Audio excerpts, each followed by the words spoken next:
If you're looking for a good deal on an EV, this is your last chance. And at the end of this video, I'll go over why this tax credit repeal may backfire. Electric vehicle tax breaks will expire on September 30th as Big Beautiful Bill passes. It's the end of the line for U.S. electric vehicle tax credits. Sweeping tax legislation approved by Congress means $7,500 tax credits for buying or leasing new electric vehicles will end on September 30th. There is your deadline. If you want to go electric and you haven't yet, or if you're looking at that new EV and it already exists, the time to get it is right now. Also, if you didn't know, there's a $4,000 credit on used EVs. I bought one, a Chevy Bolt with 4,800 miles, in December of 2024, after the election, knowing this was going to be a problem and this was bound to happen. In fact, I've made another video about it. If you're in favor of this, don't watch it. But here's the big concern if you are pro-America. As EVs secure a growing share of the global automotive market, it is obvious that the future of transportation is electric. This bill forfeits America's role in that future to China. Why are there no small trucks in the US? Well, that's the chicken tax. Why are there no Chinese EVs? There's a 100% tariff. If the market was free, right now, you would not consider an American-made, American-built electric vehicle. Period. You wouldn't. You likely wouldn't consider a gas vehicle if you don't need a large truck, because the BYD Dolphin is like $13,000. And if there wasn't a huge tariff, China would be selling it to us right now. Would it potentially create a surveillance problem? I don't know. Engineers at Tesla have been vacating our privacy and sharing videos they thought were funny from Teslas for years now. They've even been caught. So if you're using TikTok, that thing in your pocket is way more dangerous than the cameras on a potential EV in your driveway would be. Either way, the $7,500 EV tax credit is being phased out. Now, I knew this was coming. Trump was not going to accept this bill not being passed. So I bought, in June, an EV that I definitely wouldn't be able to afford without the $7,500 tax credit. And now the question is, will manufacturers continue to build EVs? I don't know, because separately, U.S. automakers stand to receive significant benefits from the final bill that eliminates penalties for failing to meet CAFE standards. Okay, so CAFE is corporate average fuel economy, and it's a per vehicle penalty if your fleet doesn't meet those standards. The standards still exist, the measurements still have to be taken, but the multiplier for the penalty in this bill is changed from whatever it was to 0. So now if you want to build a Gen 1 Hummer, for example, that gets 12 miles per gallon, that's not going to cost you. It will cost Tesla, though, because those regulatory credits need to be offset somehow, and Tesla was selling those credits to those companies. So if you think Elon Musk is mad because he has your best interest in mind, incorrect. His company stands to lose in a big way. Maybe even more large than when he saluted us on Inauguration Day. Because whether or not you think that was whatever it was, there's a large group of people who didn't like it. And if you really are in the market for an EV, you're not the only one. The tax credit phase out in less than 3 months means EV sales will significantly jump via a pre-buy, since some consumers will move up purchases planned for later with sharp declines in the months to follow. So no matter what, Trump has made 2025 an excellent year for EVs. And as far as adoption, both the carrot and the stick are gone. The stick being emissions regulations and the carrot being those tax credits. Now, you may think, if you are pro-oil, which help me understand that in the comments below, but you may think that these incentives going away are going to be good for you. But at the end of the day, the more options there are, the better it is for everyone. If more people switch back to gas, well, that would mean higher demand for gas, and higher demand for gas means higher gas prices. The Big Beautiful Bill would cause energy bills to go up in every state. Here's your 0%, here's your 29%, and whatever color your state may be, that's how much energy is going to go up. It's a fun chart if you like paying more money. Here's the reality. Clean energy is the cheapest and easiest way to get power onto the grid. And if you thought EVs were the problem with the grid, you're completely wrong and you've done no research, because electricity nationwide is rising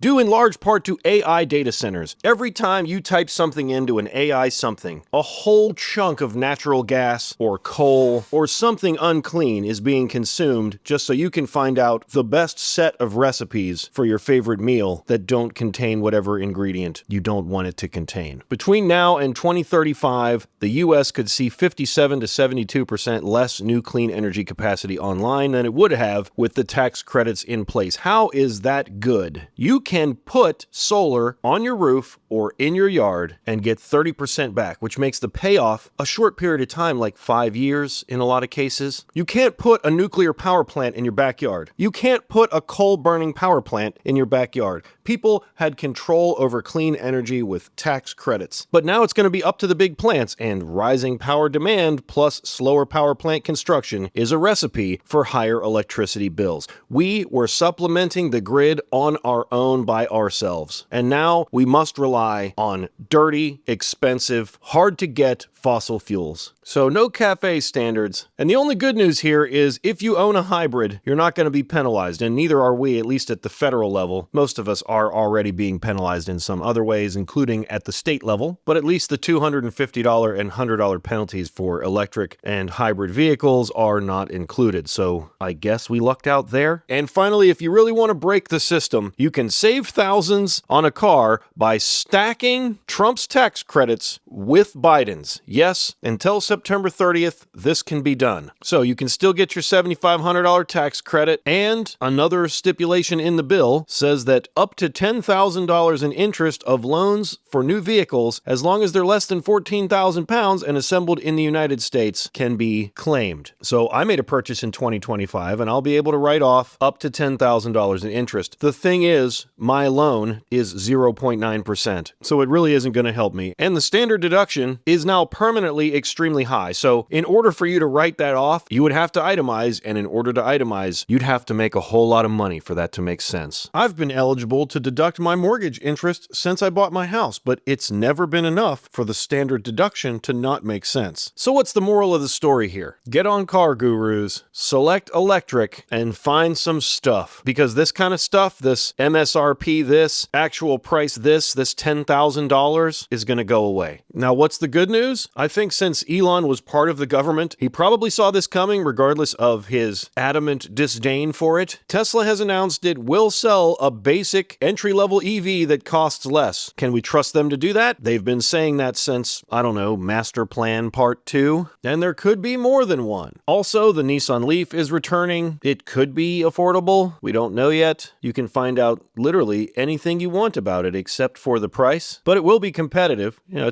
to 80% in 35 minutes. 300 miles of range. These are things we could never say about the Leaf before. And that's cool. So if you don't need all-wheel drive, this could be nice. But don't expect the first one to be the cheap one. And if you're looking at the Rivian R2, just understand this price is completely gone. There is no way that Rivian can now afford to sell you an R2 for this price. Because remember, manufacturers also get tax credits, and those are gone too. And I can promise you that this number had those baked in, as well as your credit. And of course, an EV critic will have to become a new type of EV critic. Because if manufacturers decide to sell fewer EVs, that means the values are going to shoot up. If you have an EV currently, and it's a desirable model, or maybe there aren't very many, or honestly it's just a good deal to buy used, there's a really good chance that your resale value won't go down anywhere near as much as EVs have gone down in the past few years. Now, of course, the whole point of the $7,500 tax credit was to reduce the value of your EV, so more people could enter the market. The cheaper something is, the more diverse the group of people that can buy it. So for those of us that own EVs, you may not get a $7,500 credit, but you might get a significant amount more on your trade for your next one. Then I guess we'll leave it at that for now. Let me know your thoughts in the comments below. Join Patreon or become a YouTube member for early access to videos, and subscribe for more. We'll see ya on the next one.